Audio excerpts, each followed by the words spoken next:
క్రమశిక్షణతో కూడిన ప్రార్థనా జీవితం. ప్రార్థన చేయాలని ఎన్నోసార్లు తీర్మానం తీసుకున్నారు. అనుకుంటున్నారే గానీ చేయలేకపోతున్నారు. అనుకున్నది ఒకటైతే చేస్తుంది మరొకటిగా ఉంటుంది. ఆత్మసిద్ధమే గానీ శరీరం మీకు సహకరించట్లేదు. సమయాలు మీకు సహకరించట్లేదు. మీ మనస్సు మీకు సహకరించట్లేదు. కొన్ని రోజులు సంతోషంగా ఉంటారు, కొన్ని రోజులు ఏదో మనోదుఖం, ఏదో భారం భరిస్తున్నట్లుగా నిస్సత్తుగా బ్రతుకుతూ ఉంటారు.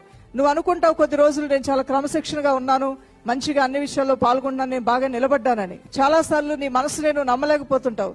నేను ఒకటంటాను, ఒకటి చేస్తాను, అలవాట్లు మానాలనుకుంటానే గానీ మానలేను. అవును, చాలా మంది అలా మానాలనుకుని మానలేకపోతున్నవారు, చేయకూడదనే చేస్తున్నవారు. నేను ఏది చేయకూడదు అనుకున్నాను అదే చేస్తున్నానని. ఇలాంటి స్థితి మారాలంటే నీ శరీరం నలగొట్టబడాలి.